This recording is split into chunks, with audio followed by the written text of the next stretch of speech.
Hi, third graders. So today we're going to start making our weavings. And the first step is to warp your loom. So you're going to have these cardboard looms. You're also going to have some string, which is what we use as the warp. You're going to have a tabby weave worksheet. Now you might be doing this step first, or you might be using this first. We don't have enough of these for everyone, so we're just going to have to take turns.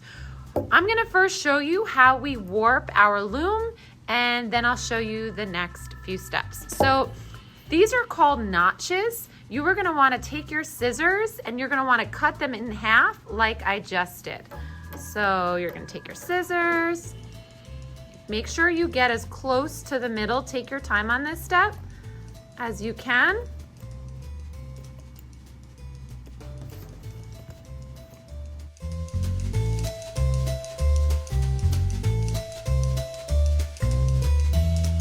Once you're done with that and you've cut all of these in half, these are again called the notches, you are going to leave the string on this little cone because you don't know how much you're going to need. And the first step is taking that string. It doesn't really matter where on here you do that. You're going to put it through these teeth and you're going to pull it just a little bit so that you could put some tape down here so it doesn't move. And you just want to use the littlest bit of tape, just like that. And then you could even wrap it around if you need to. Now that you have that, you can turn it over if you want. And now you are just going to do what's kind of like flossing teeth. You're going to go through each notch and you don't want to miss one. So see how I went through this? Instead of going through this right here, I'm going to go through this hole, this big hole right here. Then I'm going to go all the way down to the bottom through this big notch. Go all the way to the top through this big notch. And then I'm going to keep doing that while it's still on this roll.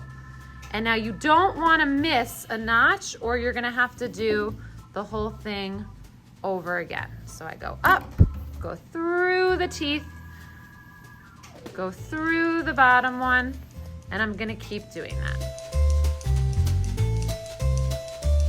Okay, so when I bring it back through here, I'm gonna go one more time so there's not like a big space.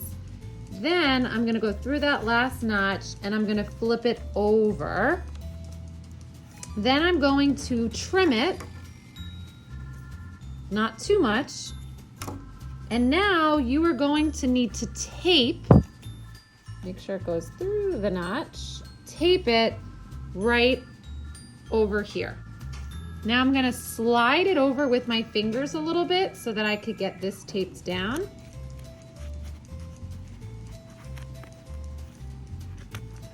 And now my loom is all warped.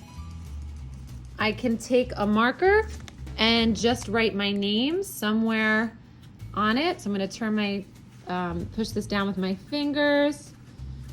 Right, Mrs. Banker.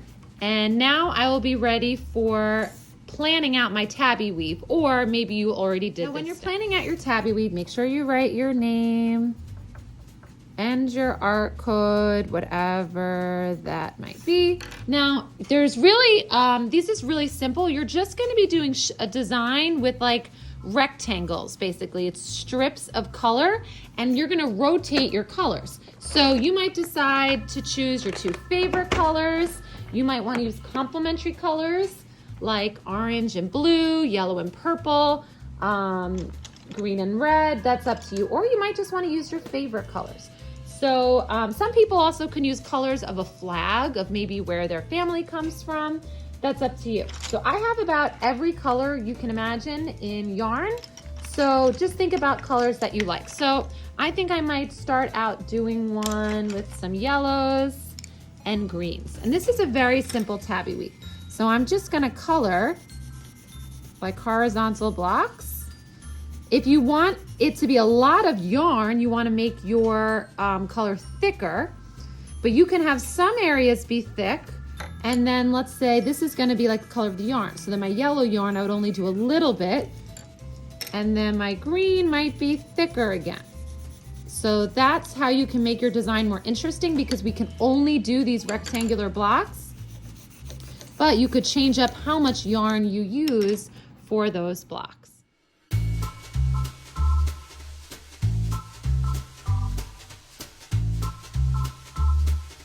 So I sketched in, I have some cool colors that remind me of the beach. I have complementary colors, and I have some warm colors. So again, think about why you're choosing certain colors, because you're making a very easy pattern. You could change the thickness of the color, or you could keep them the same. You're gonna pick your favorite one and you're gonna cut it out, squeeze it in where you don't see your name, probably on the bottom, and glue it down. So I squeezed it in. Now I'm just kind of pulling back the edges to put the glue on. It's better to just leave that for the end. And if you have a little extra, you can always take your scissor and snip off whatever extra paper that you have if it doesn't fit perfectly.